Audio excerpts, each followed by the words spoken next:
hope for the masses. Headline edition, July 8, 1947. The Army Air Forces has announced that a flying disc has been found and is now in the possession of the Army. If the game is rigged, change the game. Game changer. I occasionally think how quickly our differences worldwide would vanish if we were facing an alien threat from outside this world.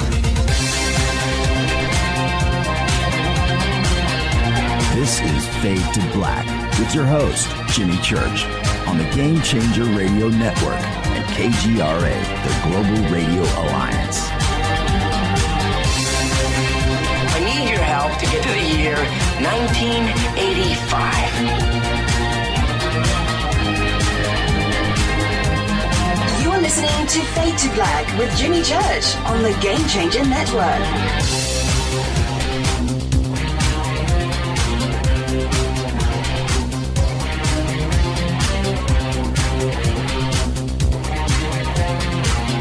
Good evening. Fade to Black. Bespoke Radio. For the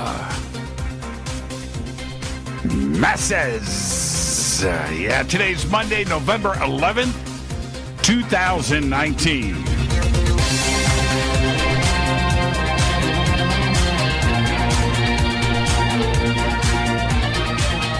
$315 days into the new year, just 51 days left.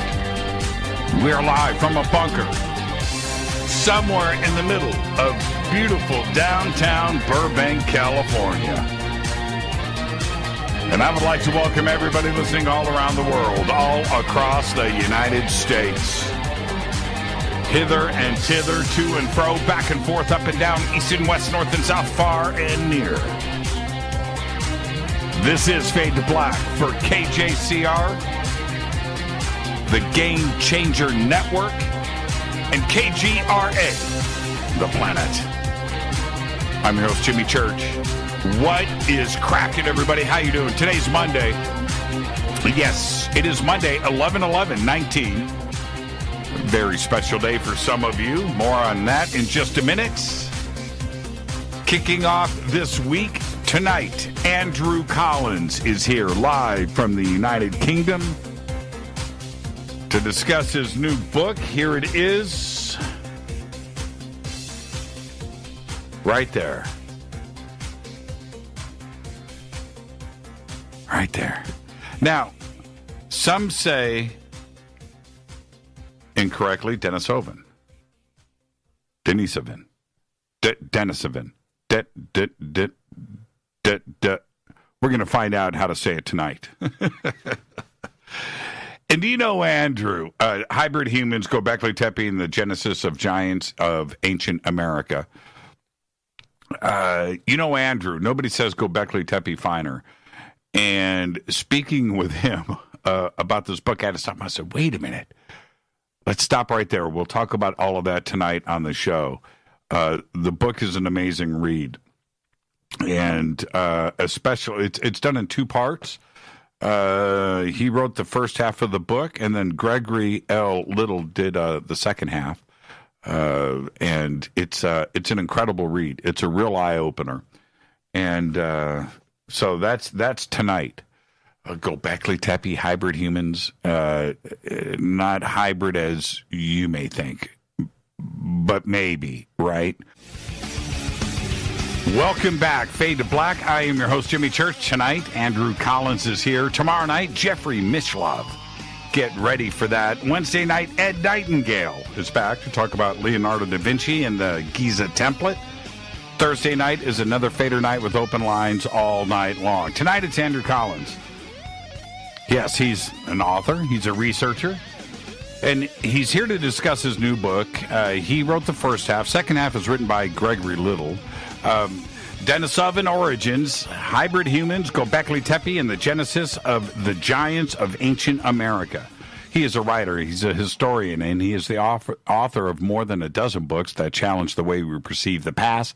They include From the Ashes of Angels, Tutankhamun, The Exodus Conspiracy, co-authored with Chris Ogilvy Harold, and The Cygnus Mystery and Light Quest, Gobekli Tepe, The Genesis of the Gods, and Atlantis in the Caribbean. In 2008, Andrew and his colleague Nigel Skinner Simpson discovered a previously unrecorded cave complex beneath the pyramids of Giza.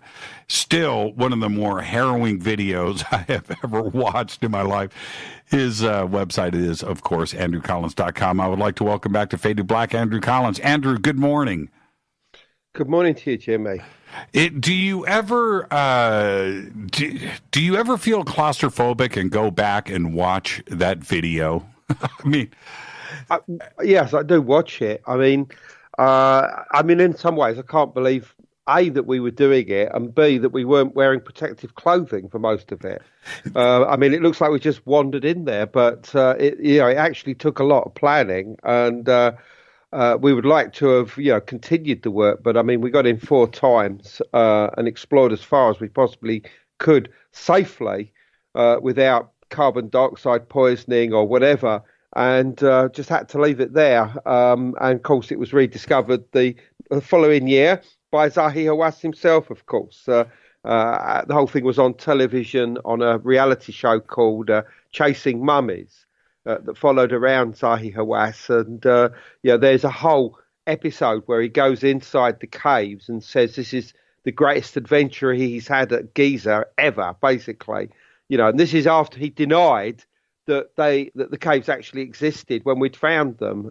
He actually put this online that all we'd discovered is a tomb that everybody knew about, but that proved that he had no knowledge whatsoever of these caves, and even after we'd found them, refused to believe that they actually existed. The video, I remember the first time I've watched it so many times. It's a tremendous achievement that you guys did, but I had to watch it in spurts. I couldn't watch it straight through. The claustrophobic atmosphere of what you guys were doing, and you don't know what lies in front of you, which is crazy to me. And it's just an incredible video and an incredible discovery. When you guys first, we'll move on quickly, but you and I have talked about this so many times, but I remember when you guys were first in the Tomb of the Birds or whatever it was called.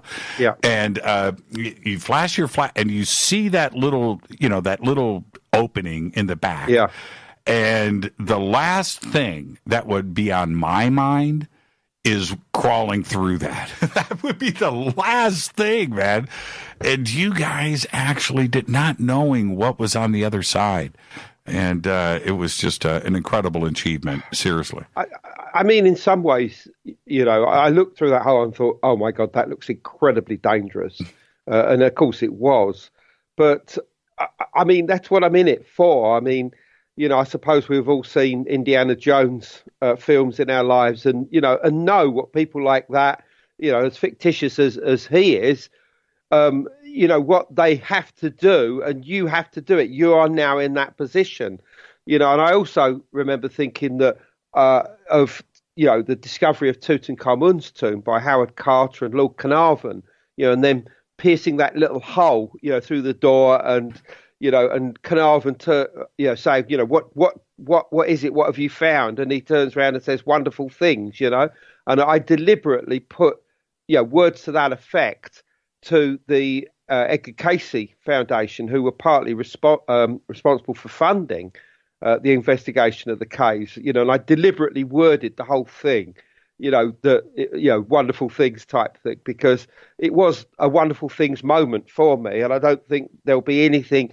as equal to that. I mean, obviously different things. I mean, I'm on new researcher course all the time, but I'm unlikely to get something like that happening again, I would say. Yeah, that's a singular achievement. No, there's no question about it.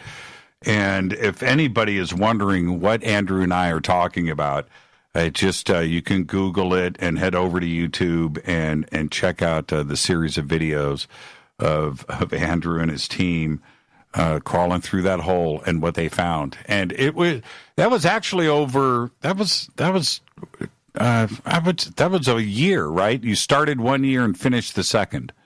Yeah. I mean, we first went in the Tomb of Birds in 2007 because by the way, we didn't just fall into this. I mean, this was the end of about a 5-year research project. Right. I mean, myself and Nigel Skinner Simpson had worked out that somewhere in that vicinity was the entrance to a cave complex that everybody had overlooked and was not mentioned in any orthodox book on the Giza Plateau, and certainly was not included in any academic paper or anything. So we knew that when we uncovered a diary account from a British consul guy for Egypt from 1819 that had talked about going in these caves with an Italian explorer, that whatever it was that they were in certainly wasn't recorded, and we had to try and track down where that was, because clearly it once existed, and the chances are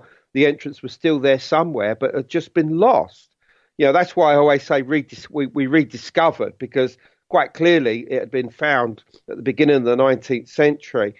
Plus the chances are, others had discovered it at a much earlier time, probably even as early as Roman times, and had got in there and done whatever they'd done in there. But it had been completely overlooked. It's almost like it was like a blind spot. It was in the northwest corner of the Giza Plateau, which obviously by its sheer nature means that it's raised up, and like a platform. And one of the reasons why nobody had discovered it in the past is because it was directly below a presidential building. The old Egyptian president, Mubarak, would actually helicopter into a building in that locality, which was very clearly very heavily guarded and had been until about 4 or 5 years before we discovered it. And he'd stopped going there, and of course, obviously, eventually stopped being president. But it then became a house for engineers working locally in the area of the Giza Plateau when we actually discovered it. But it was one of these things. People say, "Well, how did you get over there?" We said, "Well, all we did was just get a tourist pass. That's all." But we were very clever, because usually anyone getting anywhere near that part of the plateau would be turned away by guards, by security police, whatever. But what I knew is that if we came onto the plateau from the back, and there was a back door into the plateau on camels, and just went straight over there, having already got our pass as part of a camel ride, we could get there. And we wouldn't be stopped, or it'd be very unlikely that we'd be stopped with all our equipment. So that's what we did. We went over there. We got there. There was a local guardian there. What I mean by that is somebody who lives in the vicinity and looks after any tombs in a particular area. I mean, he was a really old guy. He said he'd never been in these. He knew about the caves, but he'd never been in there. And he said that in the whole of his time, he knew nobody that had actually been in the caves. He said one guy in the 1980s, an Egyptologist, had looked in them, but had decided against exploring them. And that was the one person. Now, this is the guy that would know if anybody had been in there. And as I said, the sheer fact that somebody like Zahi Hawass, who'd been in charge of excavations on the plateau for many years, didn't know about it, tells you that this was something new, something that had truly not been explored before. Before we move on, how many times, I know this is pretty well documented, but how many times did you walk through the Tomb of the Birds? Because it was the last day. You guys were done when you made the discovery. You guys, it was just it wasn't a case of being done. I mean, we gave up one year and just said, well, look, we can't find anything. Bearing in mind that these tombs are completely in darkness. I think this should be pointed out. There's no lighting in them. So, there's nothing that shows you everything you need to see, in an easily available, electric light.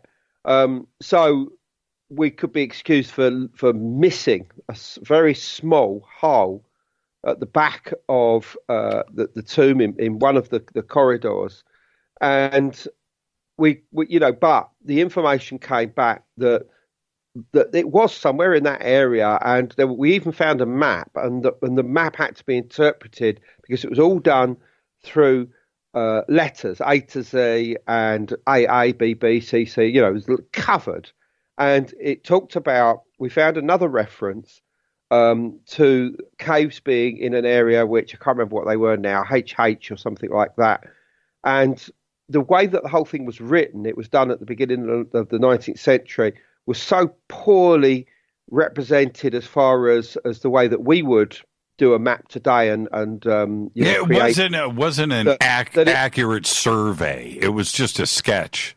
Yes, it was. Yeah, and because of that, it had to be interpreted. So Nigel went through every single site on the whole of the plateau mentioned in the diary accounts, ticking them off against the letters until there was just one site that was missing, and it was these caves, and we had one double set of letters left marked, and it almost was perfectly coinciding with what we'd already started to call the Tomb of the Birds. So we knew that we must be in the right area, and that's why we went back, because we thought, well, it can only be this cave. I mean, there was another tiny couple of tombs nearby, all of which, by the way, were unrecorded. I mean, they were not in any books.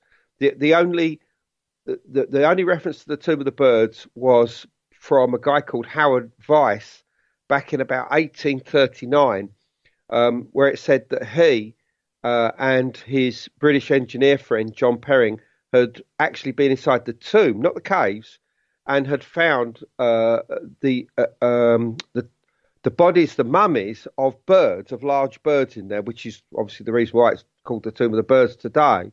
And what this told us is that clearly this tomb was associated with a cult to do with a particular god or goddess, most obviously a god, that was connected with birds, probably the god Thoth or Thoth, who's associated with the ibis as a bird, a totem, but perhaps the god Sokar. Now, he is the very ancient god of the dead who was connected with the Giza necropolis, and his symbol was the hawk or falcon. So it's a possibility this could have been a site of his. Unfortunately, there's no way of knowing because those bird mummies were not preserved through to modern times, so we can't say. But this again told us something special was going on in that tomb, and that it could well be that the fact that somewhere there is an entrance into a cave system as a symbol of the Egyptian underworld known as the Duat, that it became connected with the cult of the dead, a cult of a particular god or whatever. And I think we would probably obviously prove correct in that case. That's the reason why it was associated with this, this god associated with a bird, because it was the whole caves were a physical representation of the Egyptian underworld known as the Duat. That's what they are. You know what? It looks Duat-ish for sure. Yeah. It is. It's creepy. I mean, it's an incredible video. Yeah. So just out of interest, tell if the listeners want to go for this, go to YouTube and just put my name, Andrew Collins, or just put the Lost Caves of Giza, and that brings you up the video, which was put together by Greg Little, who is the co-author of my current book, Denisovan Origins, which comfortably brings us on to that book.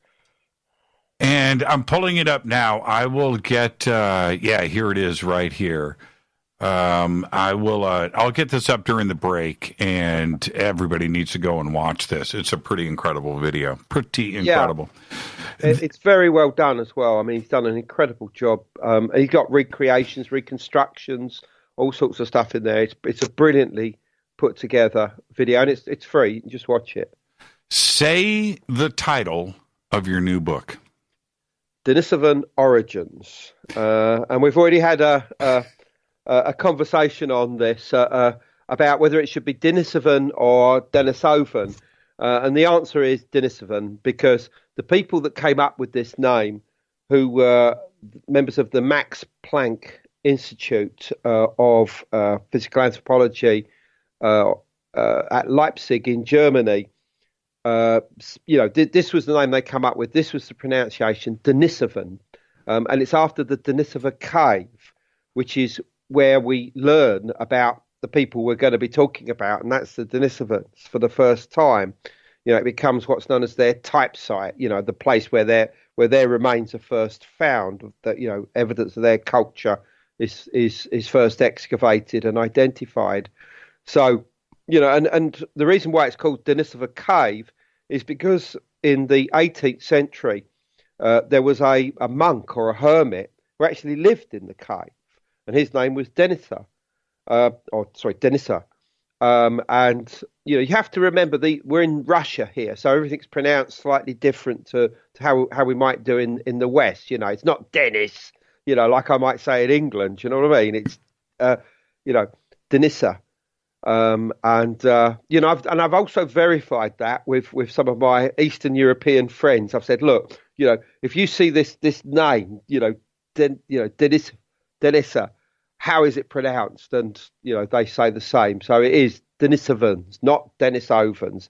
I suppose to some people it's going to be tomato and tomato, isn't it? But who cares? I mean, it's definitely pronounced Denisovan. So now, and you mentioned, that this is Russia, specifically Siberia. Yeah. And as we get into this discussion tonight, there is a lot to talk about here. Obviously, in the title, where we've got hybrid humans and Gobekli Tepe, the genesis of giants of ancient America. There's a lot to go over. But there is, and it's an incredible read, and I've now started my second pass through the book. It's absolutely well written. You do the first half of the book, and Gregory Little does the second half. Great illustrations, and it's laid out well. But there was one, and we got to get into who they are and were. That's very, very important. But there was one fact that is pointed out in this book, and I had to go back and do some research. I didn't realize this, that there is some mitochondria DNA evidence of the Denisovan interaction all the way up to 15,000 BC. And that's right. Yeah. That's pretty incredible when we think about, Neanderthal or other, where we're reaching back to, 35, 40, 50,000 years ago, and Cro-Magnon. But were they around to 15,000 BC? Am I understanding this correctly?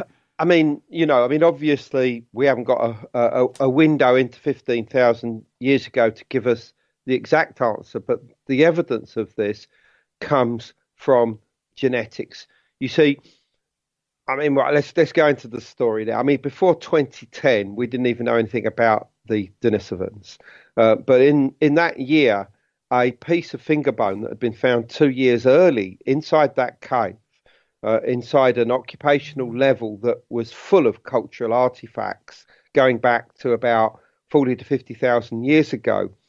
When they sequenced the genome of this little finger bone, they found that it belonged to a type of human that was not Neanderthal and was not anatomical modern humans. In other words, Homo sapiens. It was brand new.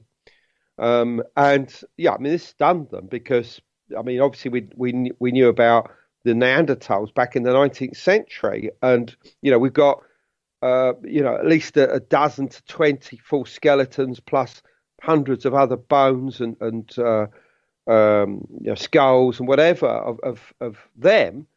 And obviously we've got the anatomical remains of ourselves going back, 200,000 years ago. But we certainly have not seen these people before. So they gained the name Denisovan from the people that did the sequencing, which was the Max Planck Institute in Germany. And we started to look at who they were, their culture, their achievements based on all of the artifacts that were found, and we'll talk about those. But what also became very apparent very quickly was that there was a number of modern human populations that had a percentage of Denisovan DNA. And this DNA was both mitochondrial, and mitochondrial DNA is the DNA of the bacteria in our bodies. It's essential, and it's like the workers on behalf of the cells. But it is bacteria. It was introduced at some point, the so-called mitochondrial Eve, who's supposedly the first person that had all of this. And it was then passed on through the female line down to the modern day. But because mitochondrial DNA mutates at a fairly regular rate, each different mutation has its own designation, whether it be haplogroup A, B, C, D, or whatever. We can somehow recognize this and start piecing the jigsaw together and create like a family tree based on it. That's what mitochondrial DNA is about. But there's also obviously nuclear DNA.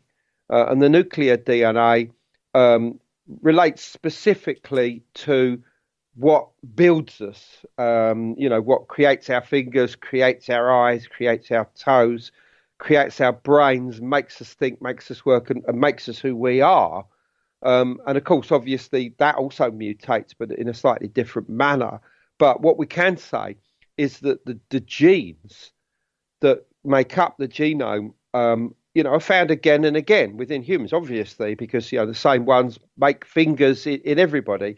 But when you start finding genes that are not part of our own genome, you've got to say, well, where do they come from? Well, in a lot of cases, we don't know. But what we do know now is that some of them came from the Denisovans, just in the same way that some of them came from the Neanderthals. A lot of people in the Western world, in fact, also the Eastern world as well, certainly in Eurasia, have Neanderthal DNA, anything up to 2 to 3%. But a lot of people in Eastern Asia, Southern Asia, Southeast Asia, places like Papua New Guinea and Australia have Denisovan DNA in anything up to a percentage of around 5 to 6%. Some as high as 17%. No, not as far as I'm aware. I mean, these are averages, obviously. Right. So, in other words, say, for instance, it said that, 3% has been found in a particular population. What that means is that some people could have none, but some people could have 6. That's the way it works. So that's the average of what you can find, and that's averaged over an entire population. That's the way it works. But having said that, it generally does keep around a certain percentage, with sometimes it going up, sometimes it going down slightly. I mean, this is the case, for instance, with various Native American tribes.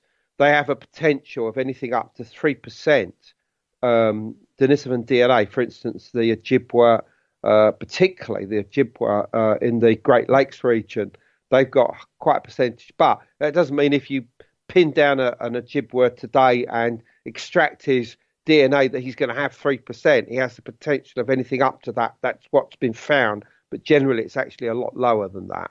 But going back to the 15,000 years ago, what they found is that there are certain populations, particularly in Papua New Guinea and the Philippines, and with some also in Java in Indonesia, that have a type of Denisovan DNA that looks new. Now, I have no idea how that works. I mean, I'm not a geneticist. I can only report, because my background is journalism.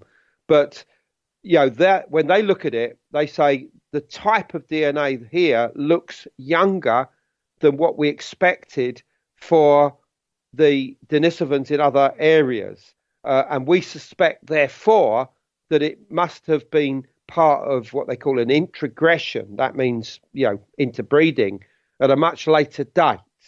as late as 15,000 years ago. So what they're saying is that it is possible that there were Denisovans hanging around through until 15,000 years ago. But on the other hand, they could have been Denisovan hybrids. In other words, human stroke Denisovan hybrids, which were very strongly Denisovan. In other words, so strong that they passed on strong genes at that time. So we don't know, but it is possible, yes, that some Denisovans hung around until 15,000 years ago. And as you say, it's fairly modern. I mean, it's the end of the last ice age, which technically was about 13,000 BC, 15,000 years ago. And, just before the big cataclysm, which we now know took place, the so-called Younger Dryas impact event, which occurred in 11,600 years ago. So, just shortly after that time, really. Well, let me jump in. Let me jump in right there. We need to take our break, and we're just going to pick up where we're leaving off right here. This is Fade to Black. I'm your host, Jimmy Church. It's an incredible part of our history, and it's so well done in Andrew's new book. We're going to discuss all of it tonight. This is Fade to Black. I'm your host, Jimmy Church, on the Game Changer Network and KGRA, The Planet. Stay with us. We'll be right back.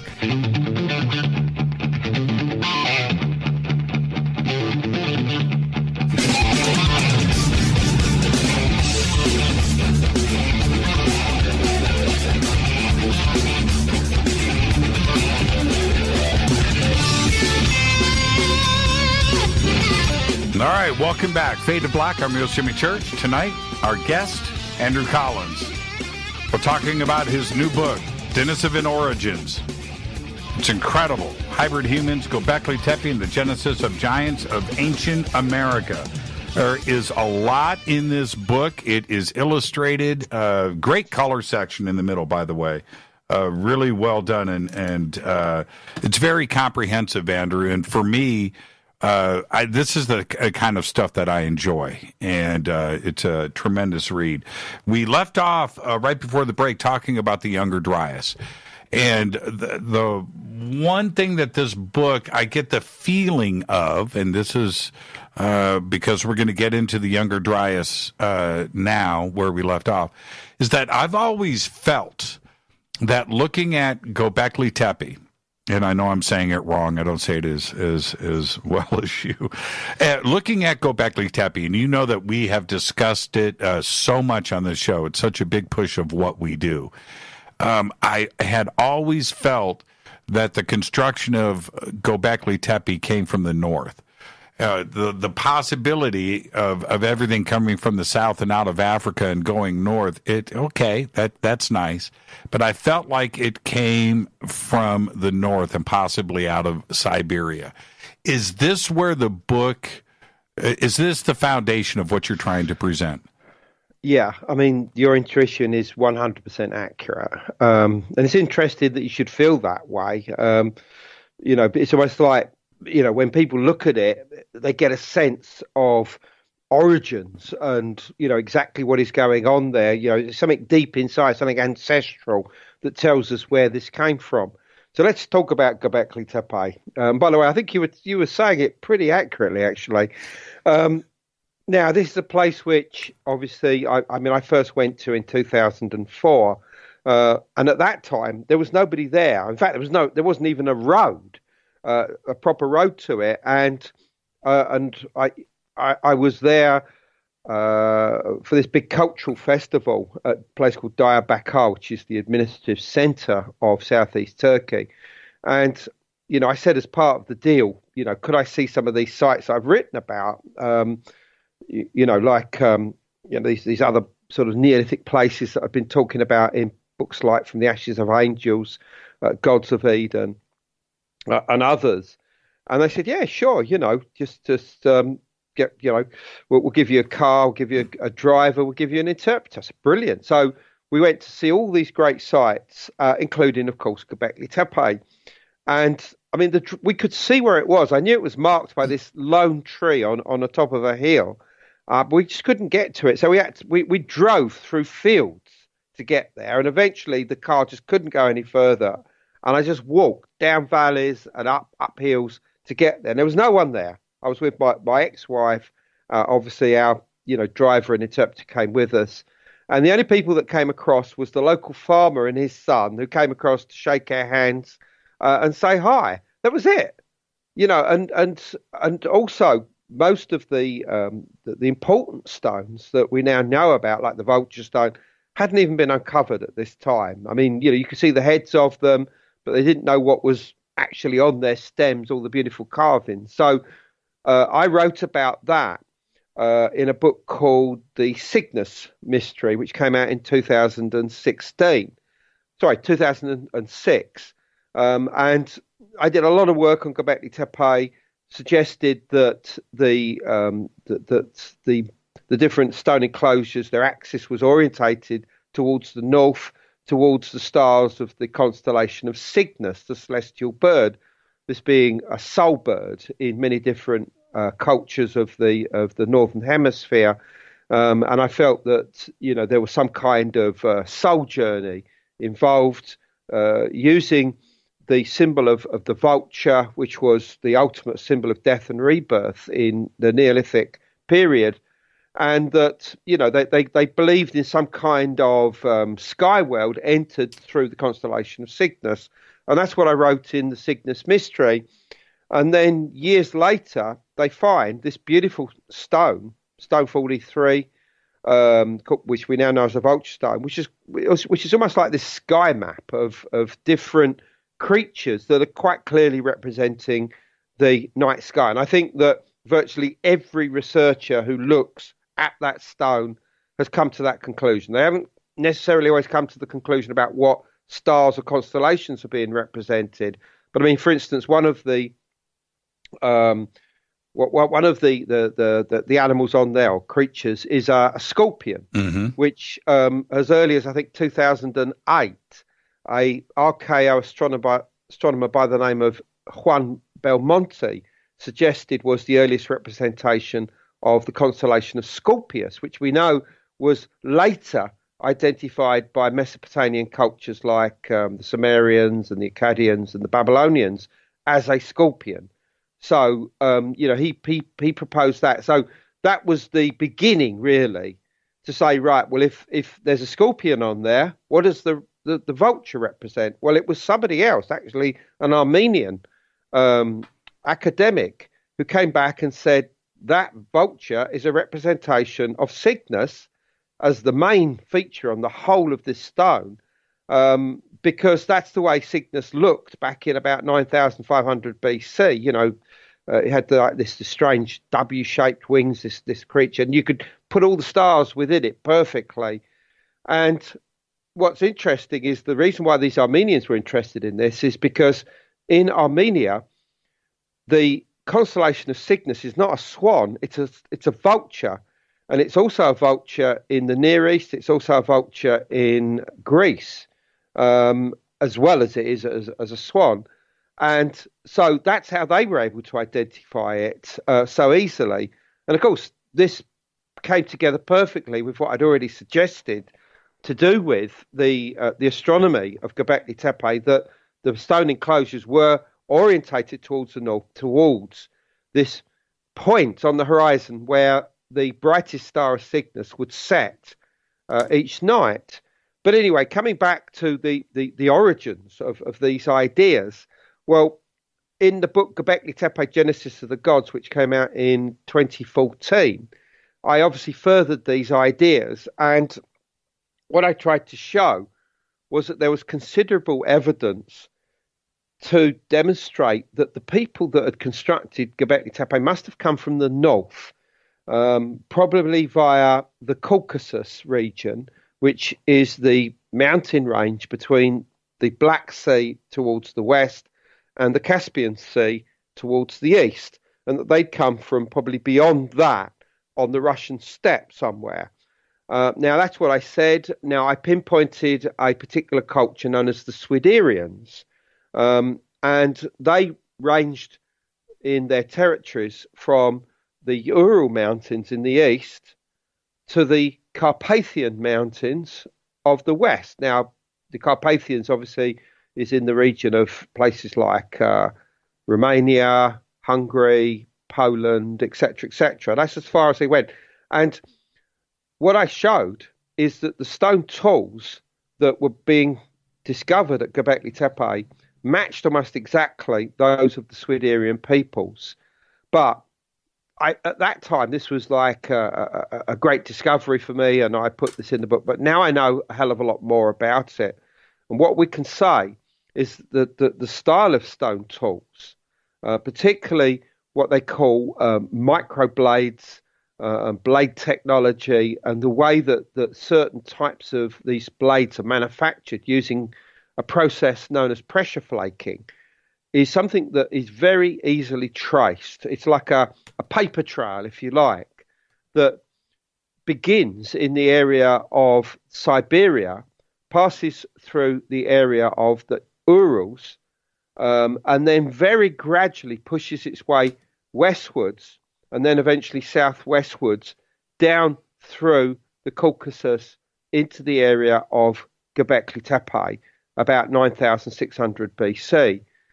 So we can safely say that there is a very good chance that the people that constructed Göbekli Tepe, certainly their ancestors at least, came from as far east as the Ural Mountains or even beyond it in Siberia. And this is very important. And this is, again, although it's something that I've written about now in my books, others are also beginning to talk about it. For instance, well, before, in the Urals, let me jump in really quick. Because you mentioned something, I don't want this to get away from us. Okay. You brought up Armenia. Yeah. And there is, just because Gobekli Tepe is in modern day Turkey, these are boundaries that are modern. That's correct. Turkey is 600 years old. Before Turkey, all of this area from the Mediterranean all the way east was the Armenian highlands, going back through millennia. This is a very, very ancient culture. That's correct, yeah. And I think that influence there from Armenia, going from Armenia west into modern-day Turkey, where Gobekli Tepe is, there is a connection. Yeah, absolutely. And I think this is really important to point out. So in other words, the fact that the Armenians are identifying a vulture, a cygnus on that stone has a relevance here, because this used to be Armenia, where, cygnus is still a vulture to this day. So that's a very, very important point there. And there are Armenians in the area of Göbekli Tepe and its nearby city of Şanlıurfa, right the way through until the First World War, when, of course, obviously there was the terrible genocide, Armenian genocide, which is still not recognized by certain countries to this day, which is a terrible travesty of justice. And, they were either wiped out completely by the Turks, or those that, were fortunate enough to flee, made it back into Armenia, or what is today Armenia. And that's it. Obviously, thereafter, that territories, which were already obviously Anatolia, but still had, a lot of Armenians living there. But at the time of the First World War, now there was this literal ethnic cleansing, meant that the only people that were left there were the Kurds. And of course, they're getting a massive hard time today, but that's a different story. But so coming back to what I was saying about the origins of Göbekli Tepe, I think we can safely say today that whoever it was that constructed it did come from the north. They probably were linked with the Swiderians, who I call a carrier culture. They were carrying these traditions, from the east through to the west. But even then, what we're looking at is a wave of activity to do with stone tool technology and other types of technology and culture and cosmology that had been pulsing out of Siberia since at least 45,000 years ago, and that had inspired various other earlier cultures in Europe, most obviously the Solutreans. The Solutreans are a people that we associate with Southwest Europe, created the most beautiful stone tools and stone points anywhere in the world, basically between about 20 and 15,000 BC, and created so many technical innovations, which they've been deprived of for reasons we may or may not get into, including the fact that they created the earliest standing stones anywhere in the world, and they did beautiful carved stone reliefs in a similar manner to what we find at Gobekli Tepe, even though there's no absolute direct link between the two. What we can say is that all of the ideas that end up going to Gobekli Tepe and inspiring the Solutreans of Western Europe come from a common source. And that common source is going to be found somewhere in the area of the Ural Mountains and beyond into Siberia, and even beyond that into Mongolia, which is immediately to the south of Siberia, which is somewhere that's on the radar of archaeologists today as being one of the main areas where our own ancestors first came in contact with the Denisovans. And what I am saying in this book, what Greg and I are obviously saying, is that the Denisovans handed our ancestors on a plate the rudiments of civilization, technologies, advancements in different areas. And I think that maybe we should start looking at what's actually been found in this cave in Siberia as an example of how advanced the Denisovans were.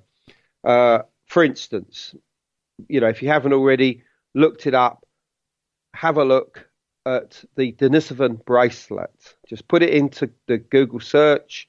Have a look at it now. It's this fragments of a beautiful, what we'd probably call today bangle, but they call it a bracelet, which is made of a green stone called chloritolite, which is green through a particular mineral called chlorite, and it's a beautiful thing. I mean, it's beautifully polished, beautifully finished, and it has a hole penetrated through it, which when it was examined under the microscope showed a feed rate of the drill so fast that it was comparable to a modern day drill. Now, this doesn't mean that these guys had electric drills or anything like that, but what it does tell us is that they were innovative enough to create high-speed drills, that they were spinning very fast and create holes incredibly fast. But in addition to this, we know that they created the earliest musical instruments in the form of the discovery of fragments of either a bone or a flute in the Denisova layer at the Denisova cave. They also created the earliest bone needles, which almost certainly were used to create tailored clothing. The DNA and bones of a particular type of horse that roamed Siberia and Mongolia at the time have been found in the cave, suggesting to some that the Denisovans may have even ridden horses. And beyond that, they were using ochre as pencils. So what were they doing? Was this body paint? Was it cave art? Or could they have been creating glyphs, and possibly even, the sort of symbols that we eventually end up seeing at places like Gobekli Tepe? And beyond that is this stone tool technology. They originally had a stone technology which was similar to the Neanderthals, which is known as Mousterian, that as a particular style, but they swapped over to create a new type of blade technology about 50,000 years ago, which then is inherited by our own ancestors. And what the archaeologists are saying is that particular type of stone technology probably was gifted to us in Mongolia, northern Mongolia, south of the huge inland sea known as Lake Baikal. around 45,000 years ago. This is new. This is something that's only come out in the last few months. But I put it in my last book, The Cygnus Key, which came out in 2018. I'd worked this out, that very clearly Mongolia was the place of contact for all of this. And that's so important because books that talk about this stone tool technology state very specifically that its point of origin is Mongolia, northern Mongolia, around this time.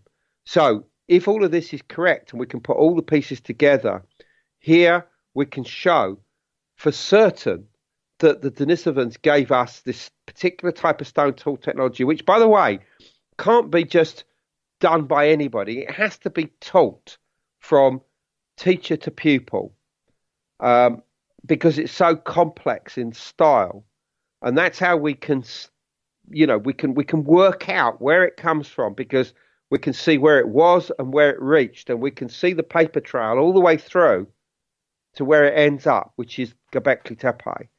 So the style of influence, what's going on there, the cosmology, all of it almost certainly comes from the north and comes from as far east as Siberia, which is exactly what your intuition suggested. The dating, and if anybody is wondering about the significance of what Andrew is suggesting here, the dating on this bracelet right now is about 40,000 years old. Yeah, well, it's actually it's probably more likely 45 to 50. I mean, and that's conservative estimates at this time. But there were early reports about 2 or 3 years ago that it could be as much as 60 to 70,000 years old. I mean, that's just extraordinary. But I think that they were sort of pulled in and said, look, you can't say that, just say 45 to 50 for the time being, and we'll worry about any earlier dates a later time. But I think we can definitely say it's 45 to 50. Now, here's the thing. There are some Western anthropologists and archaeologists that are still saying, oh, well, this is so sophisticated that it must have been done by our own ancestors, our own anatomical modern human ancestors. They're the only ones that could do stuff like this. But the Russian archaeologists that are working out there now are saying, why are you saying this? Because we haven't got any evidence that modern humans were in Siberia at this time. Yes, they were in, this area of which is in southern Siberia. I mean, we have one body or one remains that were found in western Siberia that do date to about 45,000 years ago. But all of these artifacts almost certainly had already been created by that time. So the Russian archaeologists are saying, no, they're Denisovan. Some Western archaeologists are saying, no, they're still done by us. And this actually follows a trend which goes back probably to Victorian times, where there's this attitude that, the people living in Europe, were the first to do everything, and that, it was our ancestors, and that people like the Neanderthals and now the Denisovans, they couldn't be doing this sort of stuff.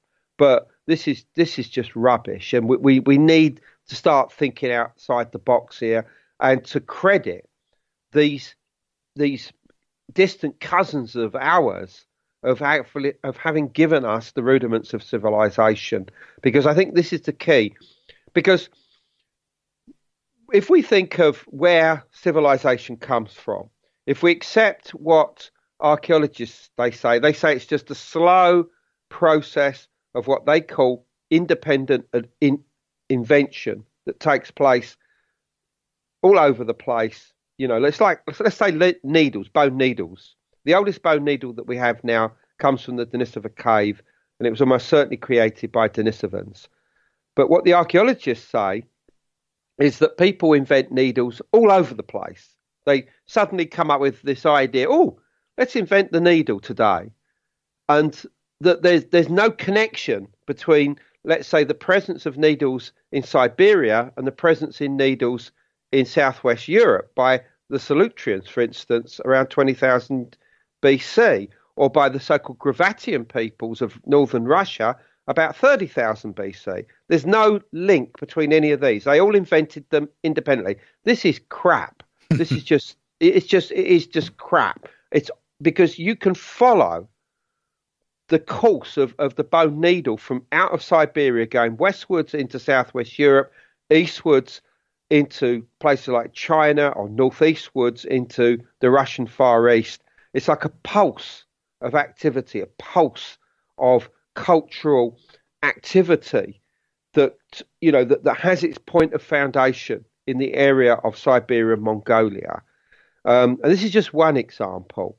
And this tells us that you're looking for, it's not necessarily people that are moving, although it could be, but it's certainly somebody seeing a needle and saying, oh, I want some of those. How did you make that? Oh, well, I can teach you. And it being passed on in this manner, as a case of everybody suddenly having a eureka movement everywhere and saying, how I know if we need to sew. What can we do to sew? And let's invent a needle. And when we come back after the break, Andrew, it goes so much deeper than that. And I couldn't agree with you more. But when we come back, we're going to talk about wheat. Let's talk about wheat. Okay. Yeah, this is Fade to Black. I'm your host, Jimmy Church. Our guest tonight, Andrew Collins. We got to get back to younger Dryas as well. There's a reason for everything. Stay with us. We'll be right back.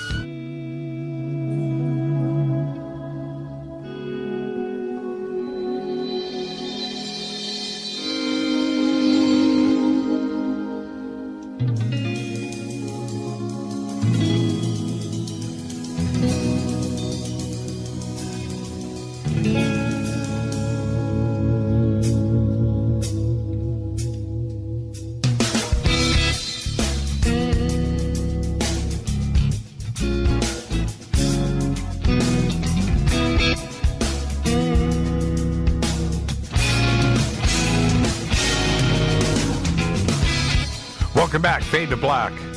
Our very special guest tonight, Andrew Collins, talking about his new book. It's just released, Denisovan Origins. It's an incredible read. I highly recommend it, and the links are over at jimmychurchradio.com. You can go and click. And Andrew, the reason why, going back to our discussion, the reason why these discoveries are so important, they keep pointing back to one place. Everything keeps pointing back to these origins. And before, Orthodox academia is always going to say, we're not giving Stone Age man enough credit here, right? and that's the part that just inflames me, that there was some high technology, things that were taught from somebody that was handed down. Things just don't appear out of nowhere. And one of those things that you point out in the book, and I have often said, when we look at humanity and we look at our progression, one of the most important steps was the domestication of wheat. That right there allowed so many things to happen, to change from being hunter-gatherers to farmers, and you could concentrate on other things like math and learning and government and organizations, and you're not worried about hunting and gathering every single day. And that was one of the big changes that happened. And the domestication of wheat can be traced back apparently to like within 100 miles of Gobekli Tepe. Is that right? Well, it's even closer than that. It's actually about, I think it's, just trying to think, I think it's 55 miles actually. Something like 55 modern strains of wheat can be traced back to a wild variety of wheat that still grows to this day at the base of a extinct volcano within sight of Gobekli Tepe. And what this very clearly tells us is that this is where the beginning of agriculture started, and that it was something that was created to try and feed the communities that had built up as an infrastructure around places like Göbekli Tepe. Because, I mean, Göbekli Tepe, as we know, is somewhere that's, 20, 30 different stone enclosures. We don't know how many of them were in use in any one time because they were being built and closed down, built, closed down. But there's no question that many hundreds, if not thousands of people would have been living in the area just around it to service Göbekli Tepe, either stone carvers, quarrymen, people, priests, shamans, their families, whatever else was going on. Plus, the overseers of what were going on. And this would have taken a lot of people and a lot of time. And there was obviously a very structured society here. And to start off with, everybody was hunter-gatherers, which is a fact. I mean, and people say, oh, they couldn't have been hunter-gatherers. They must have been more sophisticated than this. But they weren't. I mean, they were hunter-gatherers, and they were brought together by somebody or some group to work together in this communal thing to create these stone enclosures, 9,600 BC. And you have to start asking yourself, why would they do that? I mean, remember, a hunter-gatherer, all they've got to do is provide for their family and perhaps, a wider social group, that they were involved with. And that's it. They could do their own thing. I mean, so why would they all suddenly gather together and create the first so-called monumental architecture in human history? And the answer, and we've said this before, and we'll talk about it a little bit again, is the time frame.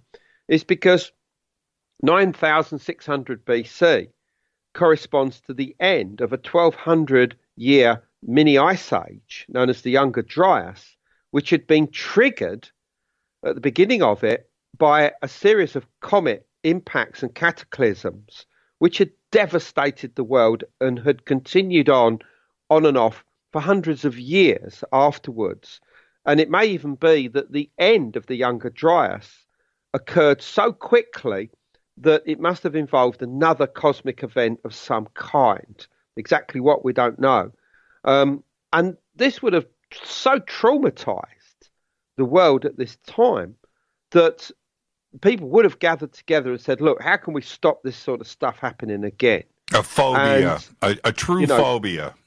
A true phobia. I mean, it's what, Barbara Hand Clow, a great visionary writer, described as catastrophobia. In other words, the fear of another catastrophe or cataclysm taking place. And it would have been this psychological problem that everybody had and would have to be dealt with. And if you can then imagine that coming into the midst of these people were, these Swiderians or whoever it was that came to Göbekli in the area of Göbekli Tepe and said, look, we can sort this out, but you've got to work with us on this one. And what we want you to do is to create these stone enclosures. We'll tell you what to do. We'll tell you how to orientate them and what's going to go on there.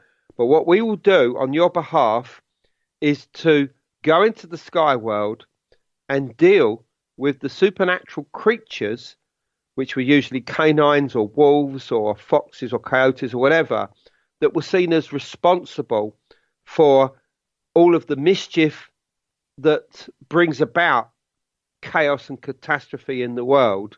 We will deal with them. We will appease them. We'll make offerings to them.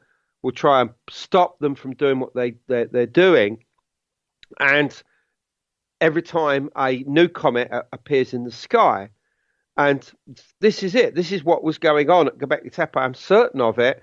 And that's the reason why you'll find that on certain of the stones is comet imagery. There are reliefs showing comets. I have studied every column and looked at everything. And when you did this reveal in the book of one of the belts with a comet on the front, yeah, I see nothing but a comet now. Yeah, exactly. I didn't see that before. I thought it was artistic. Yeah, no, it's a comet. It's a three-tailed comet. And a lot of comets are three-tailed. Including Halley's comet, for instance, can be seen with three tails occasionally. But whether it, which particular comet it shows, I don't know. I don't think it was the one that actually caused the cataclysm. I think it was probably a short period comet like Halley's Comet that would be seen in the skies on a fairly regular basis. And I suspect that one of the things that these incoming peoples to the area of Gobekli Tepe convinced the locals to get involved in this huge building project was the fact that they showed that they could predict the appearance of comets, short-term ones. So in other words, they could say, look, next year there's going to be a big comet appearing in the sky. The people would have thought that was magic, and then bang, on cue, there's a comet in the sky, and people think, oh my God, these people do have some kind of psychic link with the comet world and can, and can predict when these stuffs are coming. And I think that it's stuff like this that would have convinced the people to come on board on such on such projects. And that the reason why you have this massive 18.5 feet tall monolith, well, in fact, two, but one in particular with this comet design at the center of the oldest and most sophisticated enclosure at Gobekli Tepe, which is enclosure D. The reason why you've got this anthropomorphic character there with this T-shaped head is that what he represents is one of these comet shamans. In other words, or certainly the memory of somebody who was able to hold back the forces that were destroying the world during the Younger Dryas impact event. In other words, it symbolized, those that had saved the world. So he was quite literally a savior of the world, literally. And that's the reason why he's represented there with this belt, and where the belt buckle is, and that's what it is. It's a belt buckle, is this comet design. That's his symbol, because that's what he does. He's a comet shaman. And the shamans that would continue this tradition in the enclosures at Gobekli Tepe would do exactly the same. Every time a comet came into the sky, they would go into an altered state of consciousness. They would project their minds, their astral bodies into the sky world, which they would enter via the constellation of Cygnus, that seems to be like the guardian to the entrance of the sky world. And I show very clearly that this is a map. The Pillar 43, the so-called Vulture Stone, is a map of the sky world, shows that cosmic journey that the shaman and any other soul going into the sky world would take, and they would deal with it on behalf of the communities. They would then come out their altered state of consciousness and say, right, it's all sorted. There's not going to be a catastrophe this week. You can all go back to your homes and everything will be safe.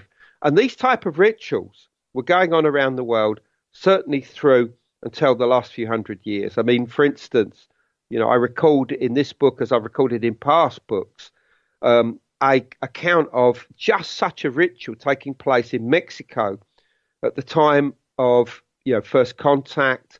I think it was a Jesuit priest is going through a Mexican village, and there's a comet in the sky. Everybody's flapping, and the priests come out dressed in animal garments, particularly that of a fox pelt. This is crucial, because beneath that symbol of the comet on Pillar 18, this huge great monolith at Gobekli Tepe, hanging beneath that is a fox pelt relief. And foxes are one of the symbols of comets. Fox tails are the tail of the comets, right the way through to the present day. Even in British heraldry in my own country, the fox tail is a symbol of a comet. And there's a fox on one of the pillars at Gobekli Tepe. Well, there's foxes on many of them. In fact, the most common animal remains that are found inside the enclosures at Gobekli Tepe are fox bones. And this has prompted the main archaeologists involved, particularly Klaus Schmidt, who's no longer with us, and another guy called Joris Peters, who's an expert on animal bones, that was working at the site, to conclude that some kind of cult associated with the fox was going on at Gobekli Tepe, and I think that's absolutely correct. And that one of the symbols that was connected and associated with comets and their appearance in the skies and cataclysms was the fox. It was a trickster, just in the same way that in the United States, the wolf, or particularly the coyote, is a trickster. And those tricksters could cause mischief, and that mischief could end up with the destruction of the world, if it was not kept in check. And I think that it's a similar thing. And I mean, the most obvious canine or lichen-based trickster that in Europe, for instance, is the wolf Fenris or Fenrir, who is the massive giant wolf that nearly brings about the destruction of the world in Ragnarok. This is a story of the memory of the Younger Dryas event and the fear that this is going to happen again, that Ragnarok is going to happen at some point in the future. This was the belief amongst the peoples of Scandinavia, the so-called Norse myths. But as I show in an earlier book, these traditions to do with a canine or a wolf being connected with cosmic destruction is something that's widespread, not just in Scandinavia, but across Europe, in Russia, and in other parts of the world, going right the way across to China.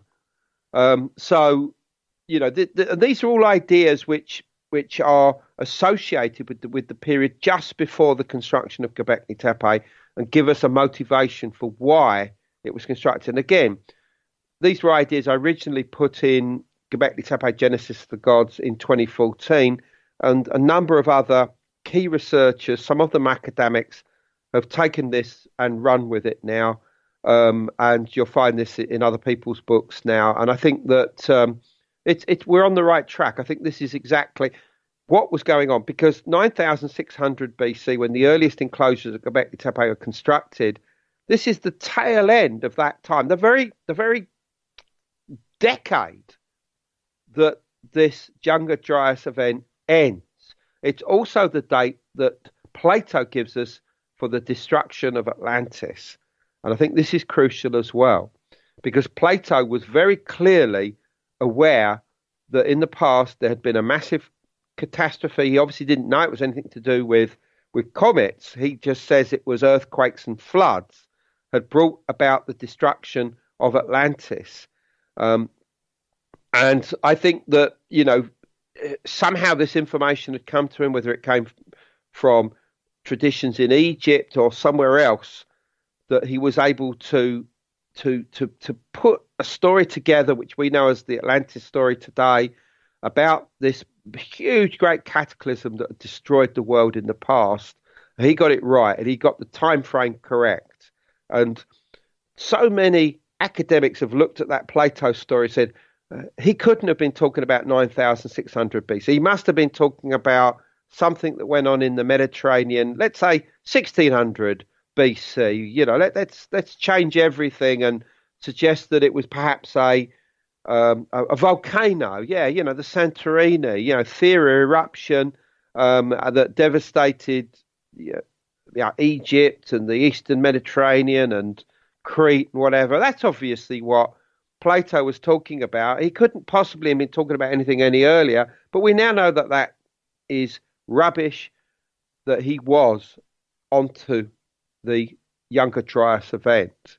And I think this is really important for people to take hold of and keep, that we now know that this incredible catastrophe wiped out all of the progress of humanity that had been going on up to this time. And I think this is one of the reasons why we don't know anything about the Denisovans today and their impact, is because we forgot everything. I mean, as Graham Hancock keeps going on about, we are, a population in amnesia. We've forgotten what went on in the past. And I think this is absolutely correct. Why is it where we have just about all of the evidence to show those skeptics out there that there was an organization, that this wasn't just Stone Age man pillaging for seeds every single day and trying to feed their families, that there was a general organization here. There was a hierarchy. There was religion presented. There was farming. There was agriculture. There was engineering. To quarry and to move these stones takes a technology that Stone Age man didn't possess. That all of this would represent an organization of a community, maybe even a town, right? Built around Gobekli Tepe, and that this is something that didn't happen at 3000 BC in Mesopotamia. That's right. But this happened 7,000 years prior, far to the north. Yeah, exactly. And this is new. I mean, remember, up until relatively recently, the idea of the so-called Neolithic Revolution was that the agriculture came first, along with animal husbandry, and this brought about a more settled lifestyle where people would sort of like stop, and instead of roaming around all the time, they would start creating these urban centres. And then once this life settled out, they started to think about, life, the universe, and everything, and they start creating the first temples, and these necessitate like an infrastructure, and you have the first towns, the first cities rising up, like Jericho, for instance. But we now know that that's crap. We now know that the cult buildings, the places of ritual and ceremony, like Göbekli Tepe, came first. In other words, the hunter-gatherers were all brought together by, I would say, some kind of ruling elite. And I think it was a ruling elite that was coming in from the north. And it brought everybody together in these projects. Now, as I said, I think that they did this not through any kind of military style control or anything like that. I don't think it was about that. It was a case of necessity to prevent the world from being destroyed ever again. There were no weapons. They convinced the people to get involved in this massive building project. Yeah, there were no weapons or anything like that found around Gobekli Tepe, right? No, not. I mean, certain arrowheads, but I mean, if you go to Göbekli Tepe, I mean, when I first went there in 2004, as you walk towards the site, you start seeing flint, tools and flint points around. And, to start off with, it's just one or two. The closer you get to Göbekli Tepe, the whole ground is covered with them. I mean, you're talking about tens of thousands, if not hundreds of thousands of flint and some obsidian tools. And, I mean, what were the people? So wasteful that they were just chucking them down all the time? Well, maybe, but I think that there's something more going on here. I think a lot of these are offerings. People were coming to Göbekli Tepe perhaps at certain times of the year and making offerings, and they were leaving their objects. They probably even weren't going up to the actual site, but they were like coming within reach of it.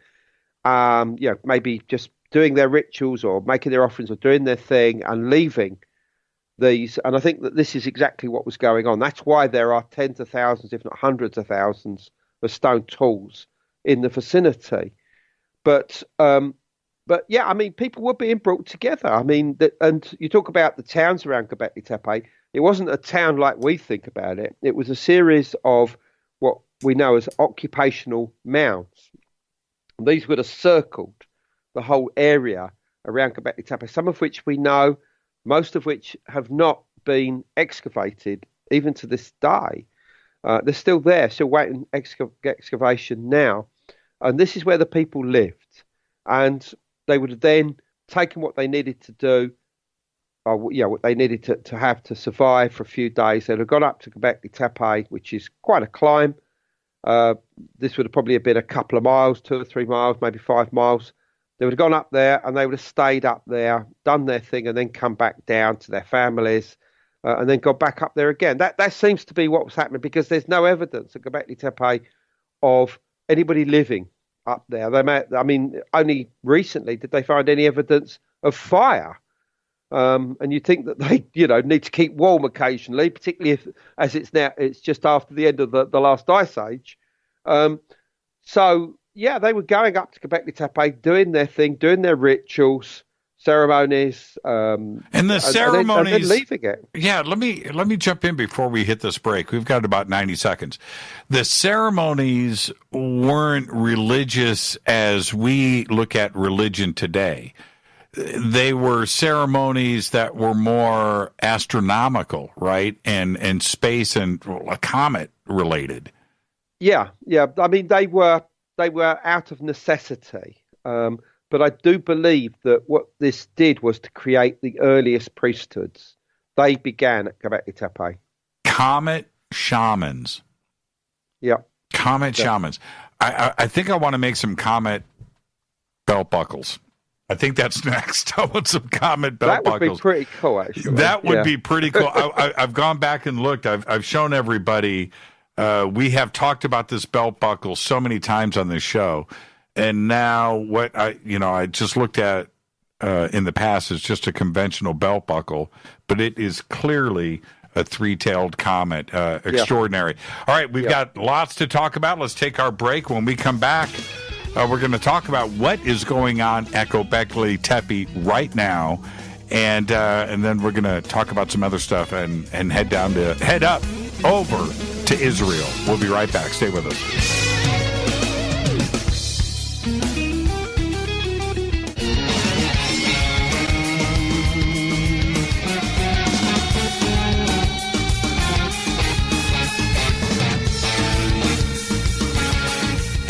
Welcome back. Fade to Black. I'm your Jimmy Church. Extraordinary conversation tonight with Andrew Collins. Denisovan Origins, Hybrid Humans, Gobekli Tepe, and the Genesis of Giants of Ancient America is the new book. I'm holding it up for the cameras right here. And Andrew, we're going to be going to Gobekli Tepe in 2020. We're shooting a documentary starting in Armenia, and we're going to head west and end over in Gobekli Tepe. What can I expect? What can we expect? Well, just go twice. Don't go once. Because, I mean, the first day you'll go there, you'll just be so overwhelmed with what you're seeing that you just won't take it in. You have to go back on a second day, and I would also suggest doing it, towards sunset. Just be the last people there and just sit and look and think. That's all you need to do, because you look at it and it's like something out of this world. It's so out of context with, let's say, the Middle East, the Near East, Egypt, because with that it has a certain symbolism which is recognizable, repeatable, and we all know. And even if you find, let's say, the precursors of it, it still looks sort of similar, like ancient Egyptian hieroglyphs, the proto-hieroglyphs still look the same. But with Gobekli Tepe, it's like you're looking at something which is from a different continent. When I first looked at it, the relief art, the carvings looked like they were something from Mesoamerica or South America. That's how different, and it gives you a weird vibe as well, because, that Mesopotamian and South American cultures use sacrifice, and you look at this and you wonder if something heavy was going on here as well. But to date, no evidence of sacrifice has been found at Gobekli Tepe, which I like. I like that. I mean, in certain other areas of the Near East, but not at Gobekli Tepe. Whatever was going on there was something much more important, I think, something that was much more a necessity for them to do. And that's what you see when you get there. You just sense that you're looking at something that is entirely out of context for the Near East. The knowledge that is acquired there, are they allowing free research, freedom of research, I should say?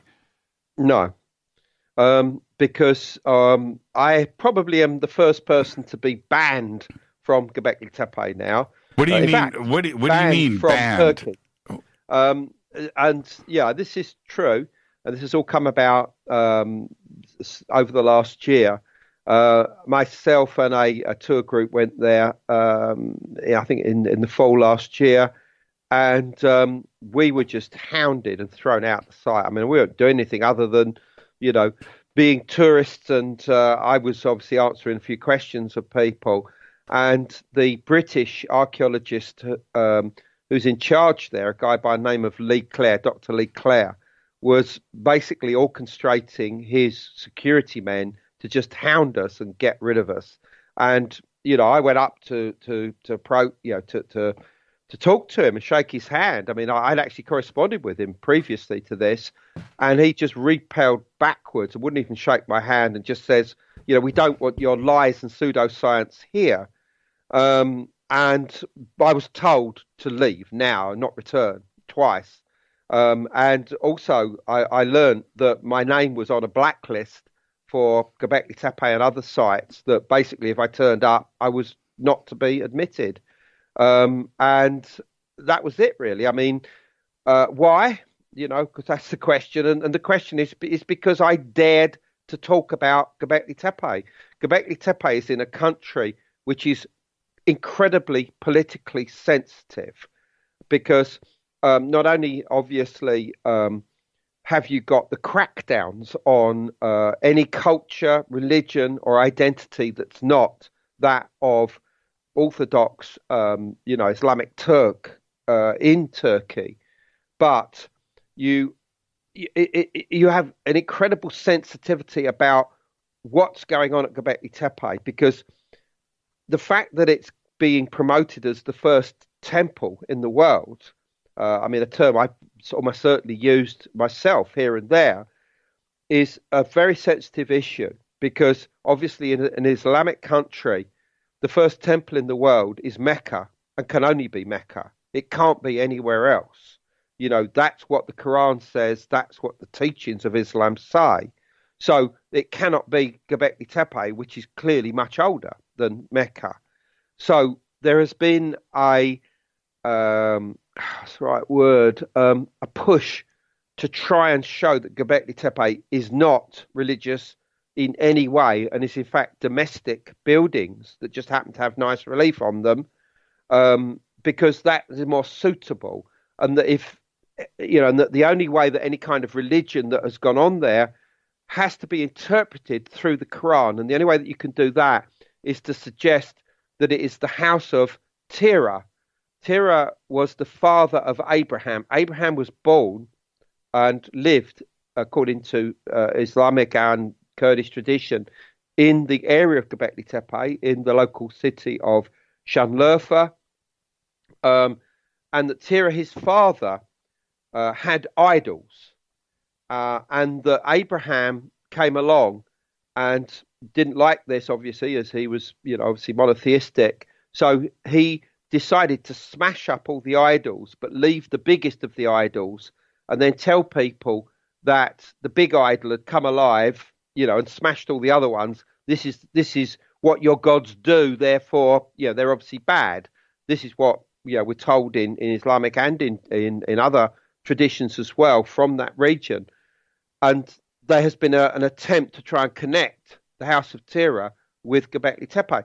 So it's very political, it's very religious, very sensitive, so that the likes of myself writing a best-selling book on Gobekli Tepe is not seen very kindly, and that my book has been a bestseller in Turkey. I mean, in Turkish language edition, it's on sale, or certainly was until recently, in virtually every major bookshop, particularly those obviously that will have sections on ancient history. But beyond this, I am now banned from Turkey, and the reason why I'm banned from Turkey, or when I say banned, what I mean by that is if I turned up, I'd be immediately arrested, is that I wrote a book in 1996 called From the Ashes of Angels. Again, it's been a bestseller. It was in Times bestseller list. And back then, obviously, I was a little younger, a little bit more naive, and I included a lot of material in there about Kurdish identity, religion, and culture. And I dedicated the book to Kurdish people. Very bad move. I mean, at the time, you think this is a great thing to do, stick it to the man, all the rest of it. But you don't realize these things are going to come back and bite you many, many years later. In fact, decades later, because what happened was that fairly recently, my book in its in its Turkish language edition was given to a prisoner in a jail, quite clearly a Kurd incarcerated, and the jailer took it away from him and said, "What is this?" And it was presented to the local authorities. It went to court. It was deemed that this book promoted Kurdish, identity, and thus must be banned, and all copies destroyed in the country. And that's what's happened. So that, obviously we've been following this very closely, and it has been advised that if I went to Turkey, there's a good chance I would be arrested. So clearly I will not be going back to Gobekli Tepe anytime soon. So good luck in 2020, but just remember me when you're there. I'm going to wear a Andrew Collins T-shirt and take some pictures. See, this is the thing. This is the thing, Andrew.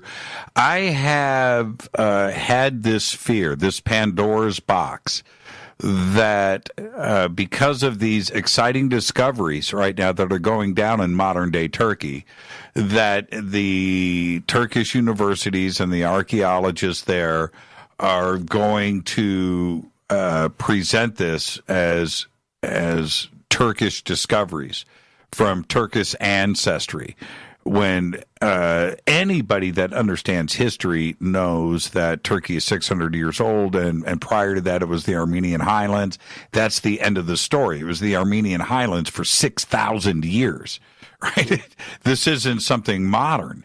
But as these discoveries, even going, like Urfa Man, right? That suddenly this is a Turkish sculpture. That all of these discoveries in southern Turkey right now are of the Turkish people, and that's probably ultimately, like you were just presenting, is what's going to happen with Gobekli Tepe. Well, I mean, obviously, what's going on in northern Syria with the Kurds at the moment is just basically ethnic cleansing again. Thousands of people being killed virtually on a daily basis by Turkish armed forces, trying to clear the area completely of any Kurdish ethnicity. That's obviously very sad, and I seriously angers me because, I've had a lot of contact with Kurdish people, and they're brilliant, great people. And, they have their own culture, identity, and religion. I mean, they've got three different religions: Yazidism, Yarasan, and Alevis. And these people believe in angels. They believe in all sorts of interesting mysticism. This is what I write about From the Ashes of Angels. I mean, and it so fascinated me that all of these ideas, which almost certainly derived from the Neolithic age, are still around today. And these people are still, connecting with the angels and the watchers and everything that clearly related to the foundations of civilization in that region, and are remembered in things like the Book of Enoch and whatever. And all of this is being wiped out. I mean, literally, because, it's seen as unorthodox to Islamic religion. And this is, a very sad state of affairs. I mean, we probably don't want to go down this road too far because, it's not really the brief of the program, but it pisses me off, to be honest, quite clearly. And I wish I could do something about it. We did a conference recently. We did a whole charity thing, for the women of the Yazidis, for their charity, and that's the best that we can really do at this time, because you can't stop the might of the Turkish army destroying an entire culture, which is exactly what it's doing at the moment. But and right in the midst of this is Gobekli Tepe. I mean, that whole area is Kurdish. People still speak Kurdish to this day in the area of Şanlıurfa. And it's so sensitive, the fact that Göbekli Tepe is in this area. Now, the other thing is that the Turkish tourism are promoting Göbekli Tepe. Come to Göbekli Tepe, see the oldest, whatever they're calling it, in the world. And yet, this is an area that if you look on every government advisory website, will still tell you don't go to this area because there's problems. There isn't, by the way. I mean, you go to, they love you. If you go to the area of Şanlıurfa, the people are great. I've never had any problems. But quite clearly, it is somewhere that, like a tinderbox, just waited to go off. And I think there is a lot of people that actually fear that Göbekli Tepe will be destroyed at some point in the future because of what it symbolizes. I did see last year some photographs that came out of Göbekli Tepe of them pouring concrete and covering some of the areas and destroying some of the archaeological areas there. Why would they pour concrete? Shouldn't every section, every square inch of Göbekli Tepe be undisturbed? There's something under it, right? I mean, going on for acres. Yeah, I mean, just out of interest, this was a bit of a mountain out of a molehill, to be honest. I mean, it was only on an approach road to it. I mean, it wasn't actually on the main occupational mound. So, that was totally overplayed, that story.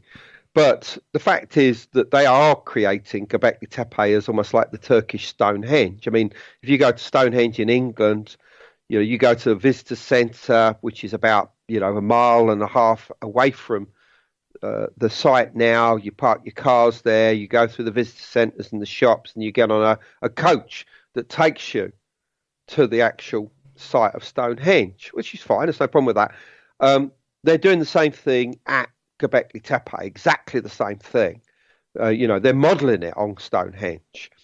And again, nothing wrong with that at all, but they are creating it as this symbol of something which they are trying to advocate and push as the place in Turkey that you should come to. But the fact of the matter is very few Westerners do go to that area because they do still fear that there are problems there and that, bad things can happen. I mean, it's just a simple fact. I mean, I know this because I put on tours to go there. Clearly, I won't be going there on those tours in the future. But, I'm still involved with those today. And, there is no problems, but there is this fear, particularly at the moment with all the problems that's going on in northern Syria and the Kurds, being ethnically cleansed, which is just miles away from Göbekli Tepe. I mean, you could walk to the border of Syria from Göbekli Tepe if you really wanted to. So, you can't get away from the fact that its discovery, the fact that, I mean, there was even a Göbekli Tepe fashion show in Istanbul recently, which I highlighted on my Facebook page, the same week that, that all of the tanks roll over from Turkey into northern Syria and are just wiping out the Kurds, whose ancestors almost certainly were involved with the creation of Göbekli Tepe. Again, this is denied by the Turks, but I mean, as I show in the latest book, the Kurdish language has similarities with certain Uralic languages that very clearly come from as far away as the Ural Mountains and almost certainly beyond into Western Siberia. This has been noted by various scholars, which means that what we say about the builders of Göbekli Tepe coming in from the north and being connected with the Kurds is almost certainly correct. Yes, of course, the Armenians as well. The Armenian culture, identity, religion also has a lot of similarities with what's going on in the area of Göbekli Tepe. So they obviously are another strain of culture that have contributed to what went on there in the past. How many Göbekli Tepes are there yet to be discovered? Well, Göbekli Tepe is the biggest. There's no question about that.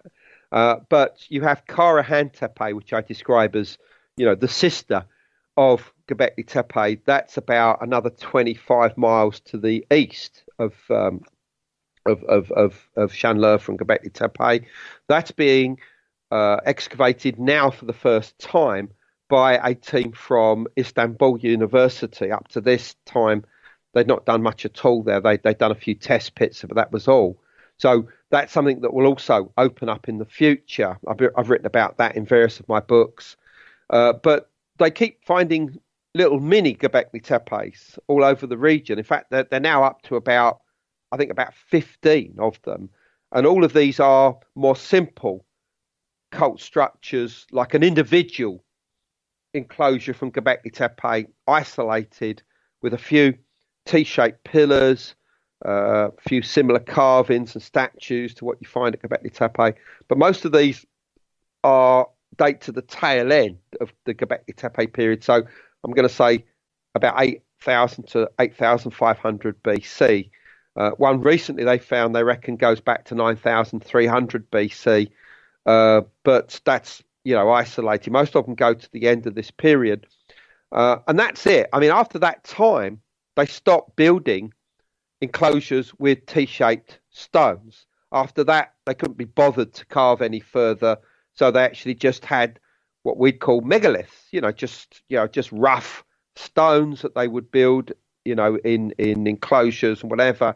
And this, of course, is the beginning of the megalithic culture that eventually ends up pulsing as a wave throughout Europe and obviously into other parts of the world, and finally ends up in places like Britain with the creation of structures like, Stonehenge and Avebury. These other locations that are being looked at right now, is there the same comet symbology, the vulture symbology, scorpions, foxes?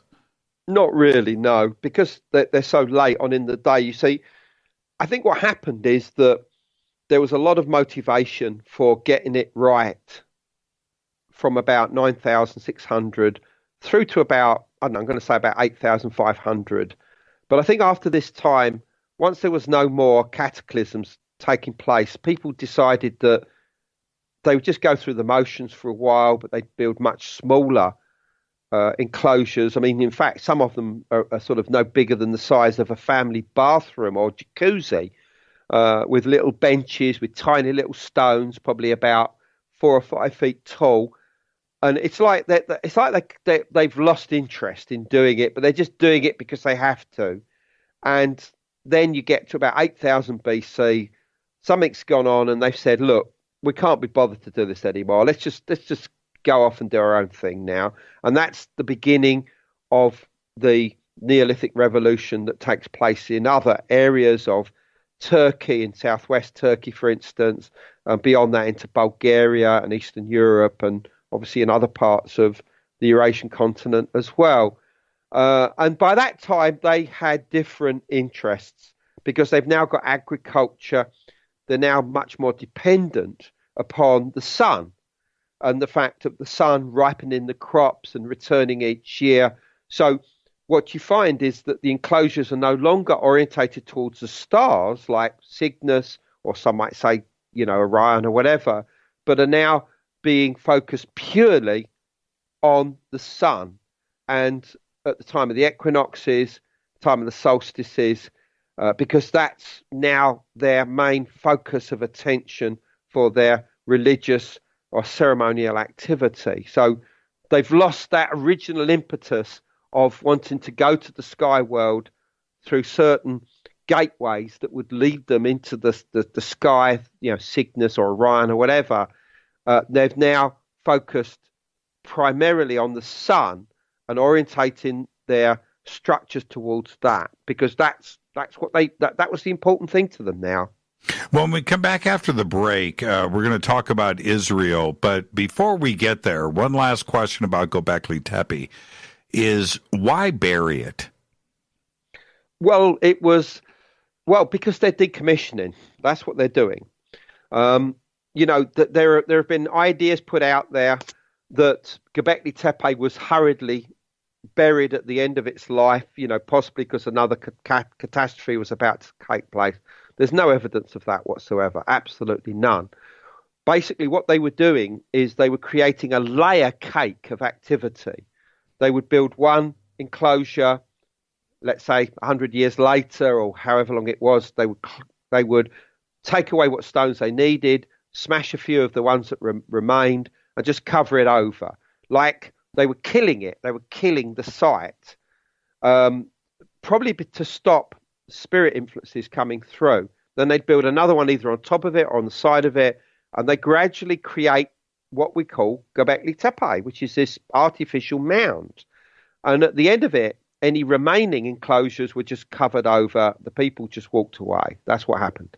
Well, when I hear this idea, what freaks me out is that there may be something underneath Gobekli Tepe that is much older, thousands of years older. And that's going to be pretty hard to explain away. It's one thing to develop theories on what we know about now. But if this is a layer cake, and I've heard this suggested many times, then we're dealing with something that is quite possibly thousands of years older, and we are getting seriously into the middle of the last ice age. And the other idea is that maybe they were preserving it for us, because they certainly left it in the state that it was in at 9600 BC, right?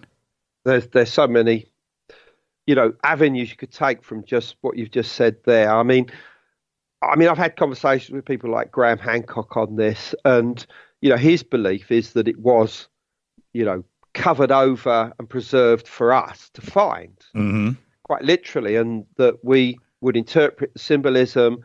We'd realise that the symbolism related to comets and impacts, and this would be like a warning, an early warning for us to look into this and watch out in the skies. Right. Now, if that's the case, is this something that was consciously done by the builders, or was it an intuitive thing? I'd say it was more intuitive than consciously done, if that were the case. But as far as whether that was real or not, it brings in the idea of entanglement, the idea of quantum entanglement, the fact that what's going on at Gobekli Tepe is still going on today because of the concept of quantum entanglement, particles interlinked across space and time.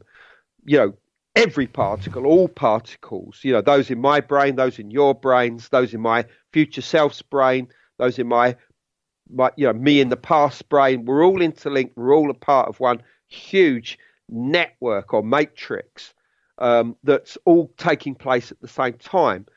I think that there is something to that. But whether the people at Gobekli Tepe were doing that on purpose or not, I'm not sure. Maybe they did think, we should leave some of these stones for what's coming in the future. I don't know. But certainly that's not a part of archaeology and history.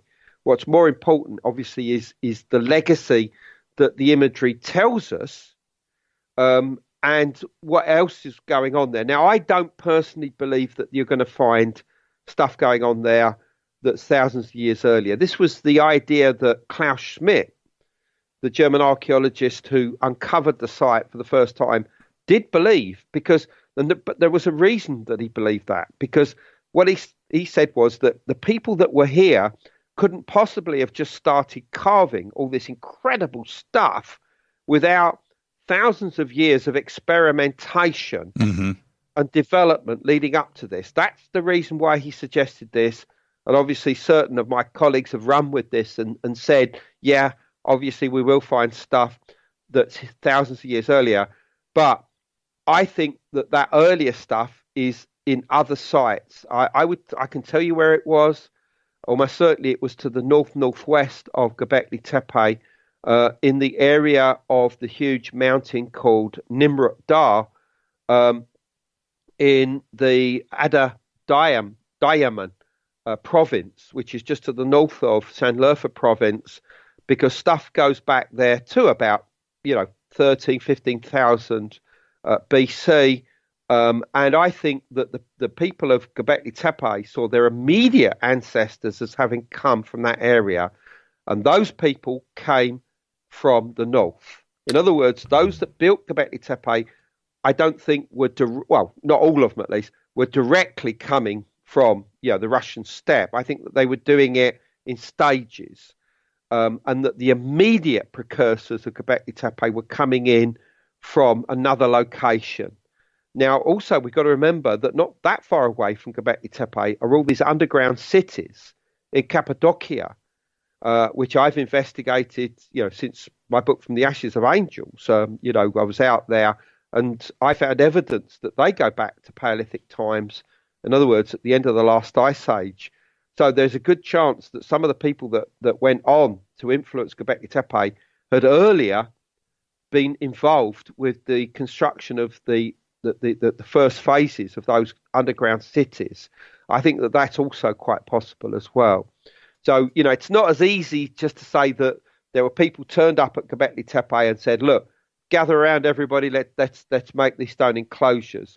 It doesn't happen like that. I mean, this is clearly something that's gone on over a number of generations that's ended up with what we see there. But what I do know and what I do feel is that the technology involved with it did come in from the north, not just Armenia, not just the Caucasus, but beyond it onto the Russian steppe, and then much further eastwards into the Urals, where we're beginning to find evidence of cult structures there with similarities to Göbekli Tepe. Let's take our last break right here. When we come back, we're gonna head west, southwest down into Israel. This is Fade to Black. Our guest tonight, Andrew Collins. Denisovan Origins is the book. It's an incredible read. And once again, the links are over at jimmychurchradio.com. I'll be right back after this short break. More with Andrew in just a minute.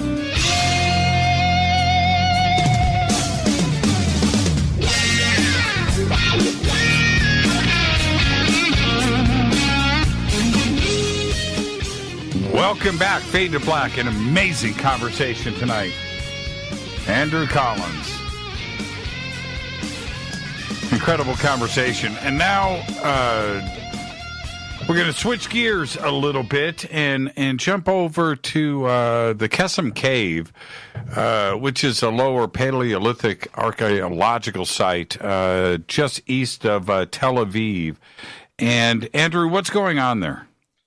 Well, this was something that was on my radar, a few years ago, because I was beginning to realize that something really important was going on there, or had been as early as 400,000 years ago.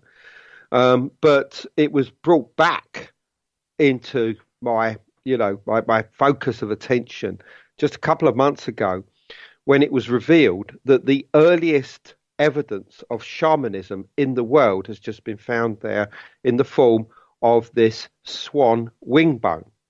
Now, swans have been something that have been very close to my heart since writing the book, The Cygnus Mystery, since in 2006, because obviously that's the main symbol of all these stars in the sky that we now see in terms of a cosmic bird, identified as a swan, obviously in other parts of the world as other birds.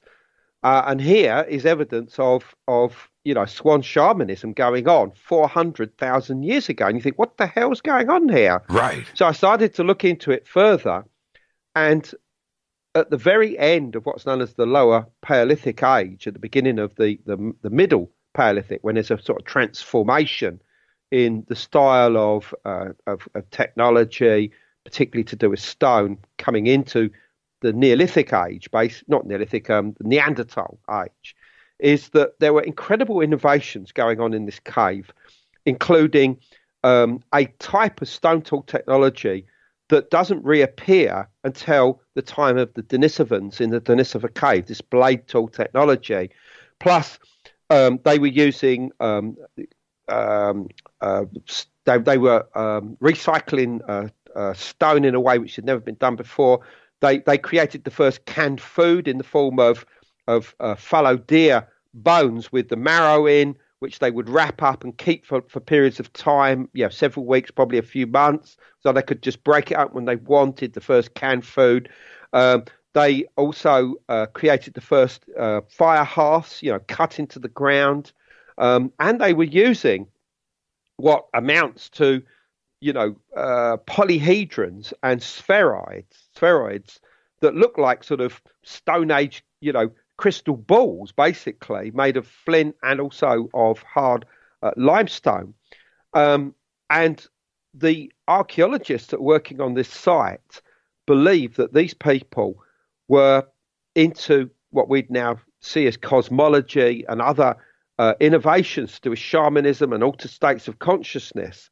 And I'm reading all this thinking, who the hell were these people? And I mean, what's so unique? And then I read that they found human teeth in this cave going back 400,000 years that are very similar to our own.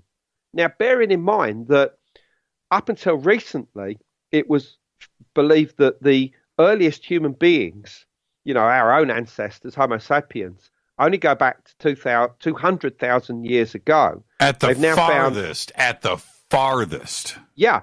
But these guys were doing all this stuff in this cave 400,000 years ago. So who the hell were they? Well, I put my head to this a few weeks ago and just started to draw these sort of like human family trees and try and we know that they're not Homo erectus, who were the people kicking around up to that point, and who created these beautiful stone axes known as Acheulean axes, which were absolutely beautiful, but they produced almost without change for a million years. And suddenly something different was going on in Israel.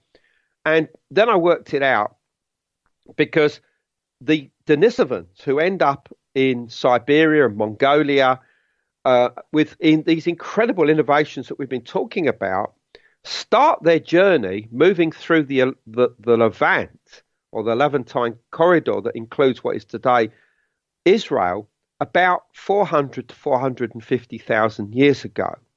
And I started to think, oh my God, could these possibly be the foundation point of the Denisovans themselves? So I started to look into this. And what's so interesting is that the Denisovans that move north and end up in the areas of Siberia, Mongolia, Tibet, and China are different, more evolved than the Denisovans that end up going into Southeast Asia and Papua New Guinea and Australia. Their DNA, their genome is slightly different. It's more advanced in the north, not so advanced in the south.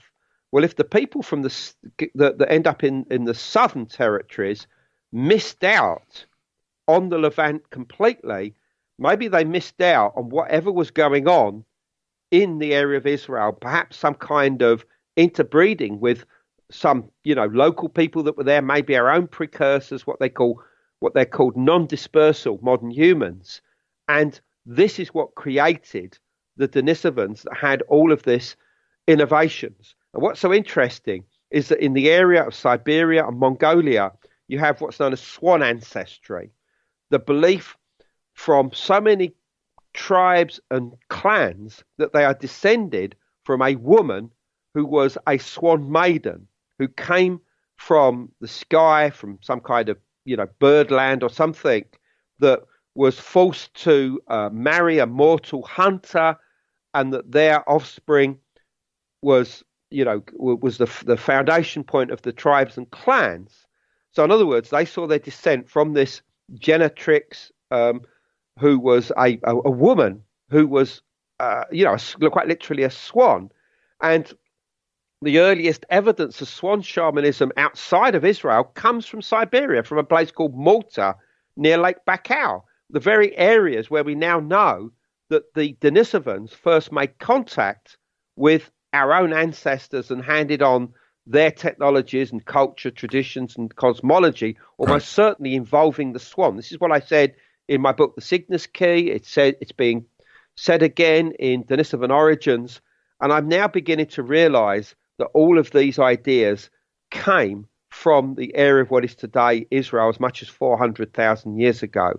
I'm now in touch with the archaeologists working on the site.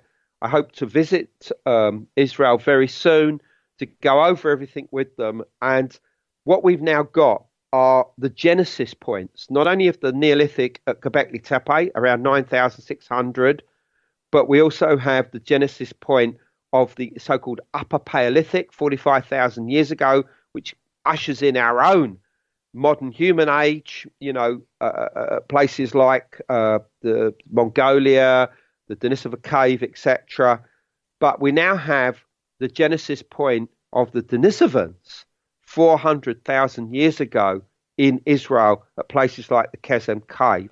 That's a ridiculous number. You know that 400,000 years. It's a ridiculous number. What I remember, this is, I'm so glad we're talking about this. When I first read about the Kesem caves, I remember hearing these crazy statements, right? That it was 400, possibly even older, occupied, 400,000 years ago, that high technology such as fire, the cooking of fire and fire pits. And they found a hearth. The domestication of animals, that they were cooking. Cooking animals. And that's just a crazy thought. I know. My next question is, though, what about DNA? Well, the problem is that once you get back to that age, it's so difficult to get even mitochondrial DNA out of any human remains. So as far as I'm aware, none has actually been achieved. So we don't know who they were. All we know is that the earliest people that were there looked similar to us. Now, are you suggesting? Well, wait. Let's not. Are we suggesting Homo sapien sapien? Yes, but remember that this is before in theory, we could exist. That's right. So what I'm proposing, and I've already written 2 articles about this, about the Kesem Cave, one of which goes into all of these possibilities. This is on Ancient Origins website. Is that what I think is going on here? Is the genesis of the Denisovans. And I think that you probably got some kind of admixture between, let's say, proto-Denisovans coming out of Africa at this time and something else that's going on there, who are probably our own ancestors. And I think that the two got together, interbred, created this hybrid. And they were the ones that were creating all of this innovation at the very end of the lower Paleolithic period and the very beginning of the so-called middle Paleolithic period. And that somehow there was this spurt of activity very quickly, these advancements, which was enough to virtually create a whole population that then begins to move through Southwest Asia into Central Asia and ends up in Siberia and Mongolia. And I'm going to be writing about this in the next book, which I almost certainly will be working with Greg again on. We're going to, we'll work as a good team. And I think that, we can do something great here. But what I'm going to be writing about is not so much just the history of this and the fact that it occurred, but why. This is not simply a case of genetics or, environment or food. These people could have been in touch with something. And the archaeologists themselves are open to the ideas of altered states of consciousness, primitive cosmologies. And if that's the case, then is it possible that they believed that they were in touch with some kind of individualized or collective intelligence that was providing them with the inspiration to push forward and to create new innovations? And if that's the case, is this something that kickstarts different stages in human evolution, beginning at places like Kesem, but also then continuing on places like the Denisovan cave in Siberia, continuing through there to places like Gobekli Tepe, and right the way through, obviously, to the foundation of monotheistic religions in Israel, of course, in the same area. It's right there. It's right next to Tel Aviv. Well, and right next to the very oldest holy mountains of Israel, Mount Gerizim and Mount Ebal. And I find this intriguing. And I mean, I have to be careful to keep it real, though, obviously. Yeah, because, you have to. But there's one other point that really needs to be made. And it is this.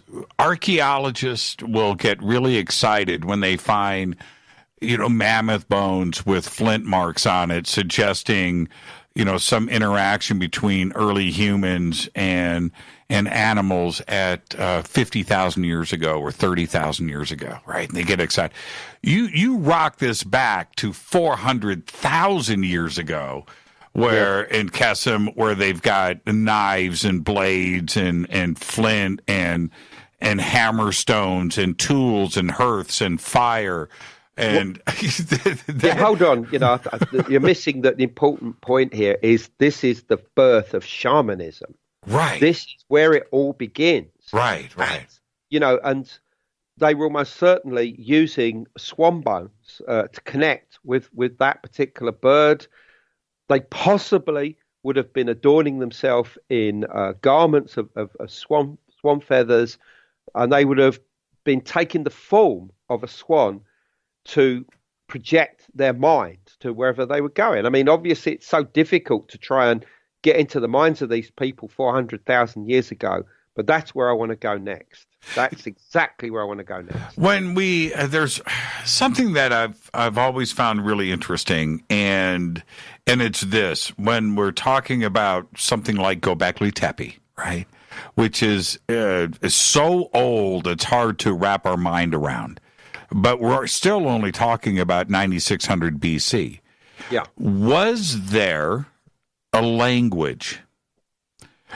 Was there a spoken language at 9600 BC? And as we rock this thing back to not only different cultures, but when we start going back to shamans at 400,000 BC, were these shamans grunting? Or do you think that there was a language? Was there a spoken language at Gobekli Tepe? Yes, there was, yeah. And the chances are that it was Altaic in origin. What I mean by that it comes from a series of root languages that are all surrounding the area of the Altai Mountains of southern Siberia and Mongolia. And those root languages are Mongolian, Turkic, and what's the third one? Tungusk, Turkic and Mongolian. Those are the three languages of which there are elements in common with them all, which they refer to as Proto-Altaic or just Altaic. And you have those same elements in the earliest language in that same region as Göbekli Tepe, which is Sumerian. You can find many academic papers that show the similarities between Sumerian and Altaic-based languages. Again, I talk about this in I think, is it the current book? I certainly talk about it in Cygnus Key, yeah. And so there's no doubt that what was being spoken, in my opinion, around Göbekli Tepe was a language that originally came from as far east as Siberia. Clearly, it had gone through many different changes and evolved and whatever, but that was one of the root points of it. But going back even further, did the Denisovans have a language? Yes, I think they did. I think that they probably spoke this Altaic language. And what's so weird is that that in the what was the Alien film about the origins of the whole thing, and the engineers, Prometheus. Yeah, Prometheus. Right. The language. What's so interesting is that the language that they had the engineers speak was Altaic as the proto-language, and they deliberately chose that, which I find very, very interesting. That these huge figures. By the way, what we haven't mentioned is that there is a very good chance that some, or indeed many, of the Denisovans were of incredible size, perhaps even up to 7 to 7.5 feet in height. and that they were probably built like wrestlers of today, like the largest wrestlers today. Where does that evidence? Where does that? But some of them. Where does that evidence? Evidence is suggesting. Where are these bones? Where have they been discovered? Well, we only have 2 sites where absolutely confirmed Denisovan bones have been found. One is the Denisovan cave, where you have 3 molars, 2 of which are of enormous size, have been found, plus other, smaller bones, and a jawbone that was actually recovered as early as 1980, but only recently identified in the Tibetan Plateau, a cave there right on the edge of the Tibetan Plateau in what is today northwest China. And that's confirmed now to be Denisovan. It's 160,000 years old. But the fact that that is confirmed means that other jawbones that we found in other areas, like, for instance, one found off the coast of Taiwan, the so-called Penghu jawbone, is so similar to the Tibetan one that it's almost certainly Denisovan. And then you start making links with so many other items that have been found at different sites, particularly in Eastern Asia. So, you can begin to create a jigsaw out of all of these and say that the Denisovans were all over the place. But what we can say is that these items that we found so far, all of them are of exceptional size. And this is not me saying this. This is the paleogeneticists that have been working with these bones and these teeth are coming out and saying this. So the chances are the Denisovans are going to be found to be big guys, no question at all.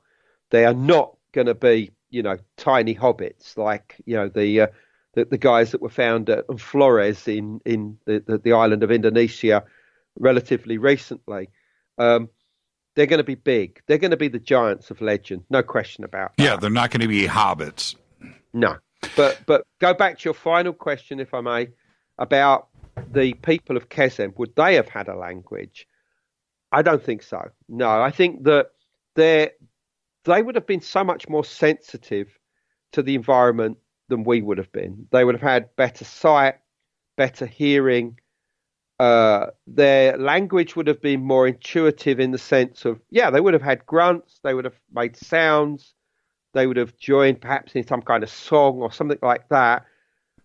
But I think their communication would have been much more intuitive, almost to the point of telepathic. And I don't necessarily mean that, from a psychic point of view. But, in other words, everything they do would have been communal in the sense that they would have all known and understood what was going on, what their role was in their society, and how they came together, and how they would have reacted to certain events and what was going on around them. They wouldn't have needed to talk about it. I think that's what we're saying here. So I don't think that at this point language has developed in the way that it would do with the Denisovans at a much later point. And I think that they are responsible for the creation of the Altaic language, which, by the way, many people see as the root behind what's known as the Indo-European languages, which includes, English, French, German, Sanskrit, Japanese, and various other, Korean, and many, many, many other, maybe as much as 300 to 400 different languages spoken, not just on the Eurasian continent, but of course in the Americas as well.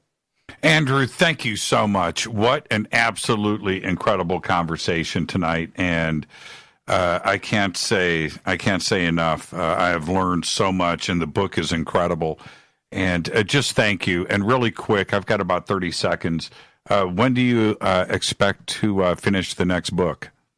Well, I haven't even started it yet, so don't look out for it on the shelves. But anyway, look, if you like what you hear, go to andrewcollins.com.